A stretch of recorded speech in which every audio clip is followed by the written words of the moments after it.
दामाद के रे माई हाय रोजो निकला जाला झोरा झुरी लाद के सुन रे खेला माई अपना दामाद के पहले बतंग बड़ी मोर की लगावाना अरे माई रे जमाई तोरा बेचेला फुलावाना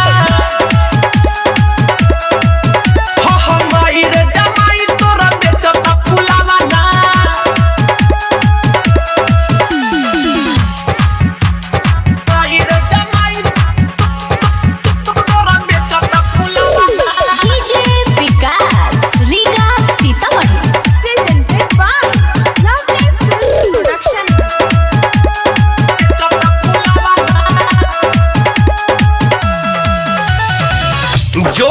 जाब करे छोड़ी नौकरी सरकारी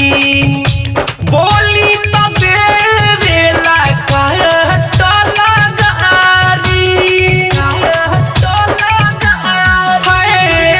जो जाब करे छोड़ी नौकरी सरकारी बोली तबे वेला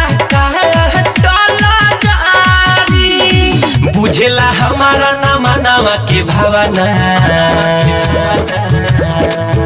अरे माई रे जमाई तोरा बेटा सब फुलावाना हाँ माई रे जमाई तोरा बेचेला फुलावाना डीजे विकास रीगा सीतामढ़ी।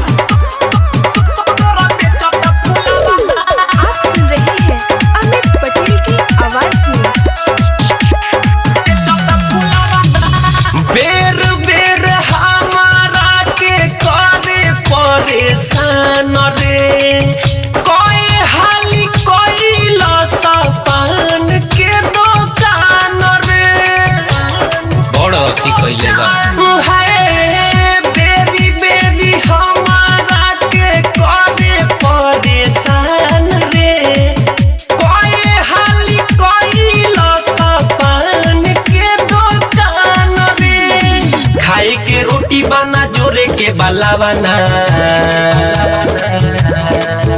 अरे माई रे जमाई तोरा बेचेला फुलावाना